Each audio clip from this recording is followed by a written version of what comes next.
عالمی مالیات fund IMF کے ایگزیکٹو بورڈ کے اجلاس کا شیڈیول جاری کر دیا گیا ہے، جبکہ پاکستان حکام پر امید ہے کہ ستمبر میں پاکستان کو IMF سے $7 ارب کے بیل آؤٹ پیکج کی منظوری مل جائے گی۔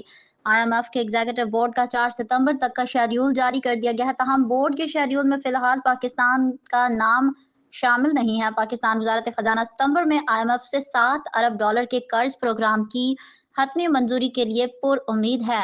ذرائع کے مطابق حکومت چین سعودی عرب اور متحدہ عرب امارات سے $12 ارب قرض رول اوور کرنے کے لیے متحرک ہے۔ پاکستان نے سعودی عرب سے مزید $1.2 ارب قرض کے حصول کی درخواست بھی کی ہے۔ نئے قرض کا مقصد $2 ارب کا فائنانسنگ گیپ پورا کرنا ہے۔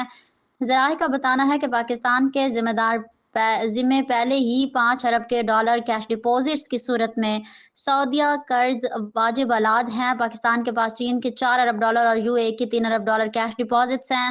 حکام وزارت خزانہ کا اس حوالے سے بتانا ہے کہ چین سمیت $4.5 ارب کا کمرشل قرضہ اس کے علاوہ ہے۔